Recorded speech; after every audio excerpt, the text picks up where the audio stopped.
Cricket বিশ্বে ডন ব্র্যাডম্যানের গড় ৯৯.৯৪ আর বাংলাদেশের ঘরোয়া ক্রিকেটে নাইম শেখের ফর্ম না, ওটা তো মাপার জন্য আলাদা স্কেল আবিষ্কার করতে হবে। সাম্প্রতিক বিসিএল স্কোরবোর্ডটা কি দেখেছেন? 69, 83, 10, 78, 4 ম্যাচে 240 রান গড়, পাক্কা শ্যাট। হ্যাঁ ভাই, অবিশ্বাস্য হলেও সত্য।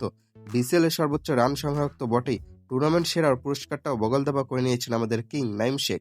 গত 3 বছর ধরে আমাদের ঘরোয়া ক্রিকেটে একটা অলিখিত নিয়ম হয়ে দাঁড়িয়েছে, টুর্নামেন্ট হবে, রান হবে, আর সেই রান করার তালিকায় সবার উপরে নাইম শেখের নাম থাকবে। মিরপুর হোক কিংবা ফতুল্লা, পিচ যেমনই হোক না কেন, নাইম শেখ নামলেই রান বন্যা। মাঝে মাঝে মনে হয় বিসিবি যদি ঘোষণা করতো ঘরোয়া ক্রিকেটই আসল আন্তর্জাতিক ক্রিকেট, তাহলে আজকে সচিন টেন্ডুলকারের রেকর্ড নিয়ে টানাটানি পড়ে যেত। টেন্ডুলকারের ১০০তম সেঞ্চুরি কবেই নাইম শেখ টপকে যেতেন, তা নিয়ে কোনো সন্দেহ আছে কি? ঘরোয়া ক্রিকেটে তিনি এমন এক দানব যাকে আউট করা যেন এভারেস্ট জয়ের সমান। কিন্তু এখানে একটা ছোট টুইস্ট আছে, নাইম শেখের ব্যাটিং যেন অনেকটা সুপারম্যানের মতো। ঘরোয়া ক্রিকেটে তিনি যখন ব্যাটিং করেন তখন তার হাতে ব্যাট নয়, যেন জাদুর কাঠি থাকে, বোলারদের পিটিয়ে ছাতু বানিয়ে ফেলেন। কিন্তু যেই মুহূর্তে গায়ে জাতীয় দলের জার্সিটা ওঠে আর সামনে বিদেশি বোলাররা আসে, তখনই ঘটে সেই রহস্যময় ঘটনা। ব্যাট আর বলে দেখা যায় যেন ডুমুরের ফুল হয়ে যায়। ফ্যানরা তখন মাথার চুল ছিঁড়ে বলে, ভাই বিসিএল এর সেই নাইম কোথায় গেল? এটা কি জার্সি বদলে যাওয়ার ভয়, নাকি অন্য দেশের বোলারদের দেখে নাইম শেখের খুব মায়া লাগে?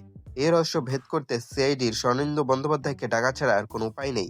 অনেকে ট্রল করেন, অনেকে হাসাহাসি করেন, কিন্তু মানতে তো হবেই ঘরোয়া ক্রিকেটে নাইম শেখ যা করেন তা করার সামর্থ্য আরো অনেকের নেই।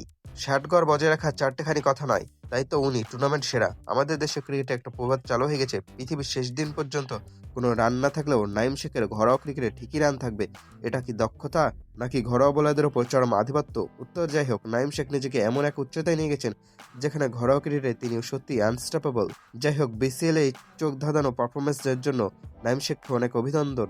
আমরা শুধু একটা জিনিসই চাই, নাইম শেখের ভেতরের এই বিসিএল অবতারটা যেন একটু ভুলে জাতীয় দলের জার্সিতেও নেমে পড়ে। সেদিন হয়তো সচিন টেন্ডুলকারের সাথে তুলনাটা কেবল জোকস থাকবে না, হতেও পারে বাস্তব।